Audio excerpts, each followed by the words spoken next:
The unemployment rate, according to seasonally adjusted figures from the ABS, jumped to 4.3% in the month of June. So that's up by about 0.2% from 4.1%. That's the unemployment rate in May. So the unemployment rate had remained steady at 4.1 from January to May, but in June it jumped to 4.3%, and only 2,000 jobs were added in the economy during that period. So this is I guess it come in as a surprise to a lot of economists, because the consensus was that the unemployment rate remained steady at 4.1, and with about 20,000 jobs adding to the economy. And this is the second most important data set before the RBA board meets again next month. And last week we saw that the RBA kept rates on hold at 3.85% in a surprise decision.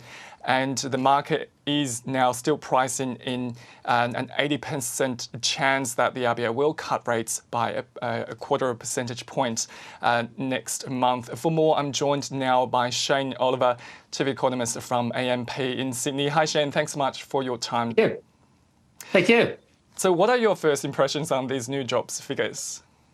Well, they're actually quite soft. We were looking for a rise in unemployment to 4.2%, which was a little bit worse than the market was looking for. And in the end, we got 4.3%, which is the highest in this cycle so far. We did see a 4.2% back in July last year. We've now broken through that. So that is a clear sign. I think the labour market is weakening. And it's not just due to statistical anomalies. We actually saw very weak employment numbers. I think it was up 2,000, as you just told us. So that was pretty soft. Consensus was for a 20,000 rise in jobs. And to top it off, full-time employment actually fell, as did hours worked. So to me, it's a sign the labour market is starting to soften. We had seen that in job vacancies data, but so far the labour markets remain fairly strong. But it looks like we are starting to see that weakness starting to come through. Yeah, the ABS says that this is driven by a 34,000 increase in the number of unemployed people. Is this a sign that the labour market is loosening as faster as we expected? I think it quite possibly is. For a long time there, we were seeing surprisingly strong jobs data, keeping the unemployment rate down in a range around 4.1%. We had 5 months in a row of 4.1%. Now we've got 4.3%. But we were seeing some early signs there that things were starting to soften. We have seen a decline in job vacancies or job openings, various measures there from Skills, Seek and so on, all pointing down, softer jobs growth, softer demand for workers. And I think that's now starting to show up in these numbers. So we're getting higher unemployment through at the same time as we're getting lower jobs growth being created.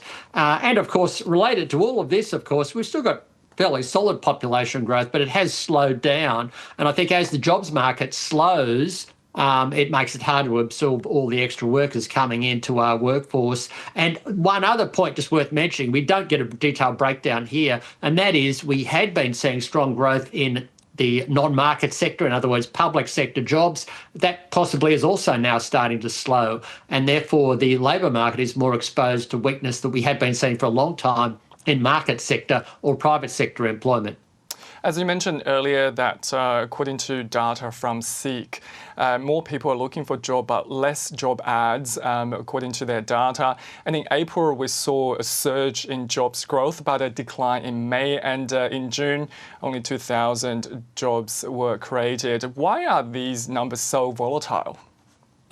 That's a good question, and it does confuse economists when we get these numbers. I often think it's a bit of a random walk. Why are we going to be surprised today? And of course, the surprise was on the soft side. If you go back a couple of months ago, back to I think it was the April numbers, we saw a rise of 88,000, then a soft number in May and then in June. I think it reflects partly the fact that it's just based on a sample. So it's not based on all workers. It's not based on all households being surveyed here. It is a sample, and obviously you get sampling error. And of course, that sample turns over every few months, and of course that creates a bit of volatility as you move from one sample group of households to another.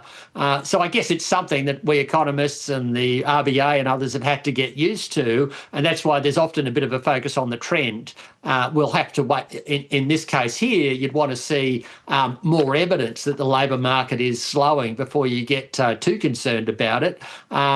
Obviously, what's the old saying? One swallow doesn't make a summer, or something like that.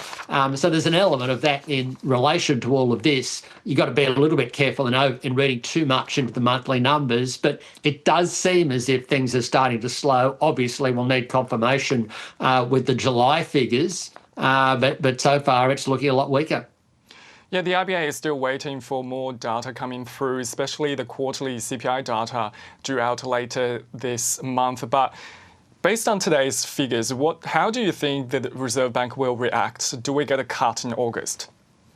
Well, I think we will, and these numbers are consistent with that. The Reserve Bank left rates on hold last week. The governor did say they'd be looking at the data, that it was all about timing, not the direction of rates. In other words, the direction is still likely down, and they would be looking at things like the jobs figures and, most importantly, the CPI numbers when they come out in a couple of weeks' time. But so far, in terms of those looking for a rate cut, you get a tick in terms of the jobs numbers because they are on the soft side. A breakout to a new high in unemployment, softer jobs growth for a couple of months in a row. So that I think is a pointer to a cut coming. As you say, the money market was already looking for a cut come the August meeting, 80%. Some other numbers show it's even higher than that, depending on how you measure it in the money market.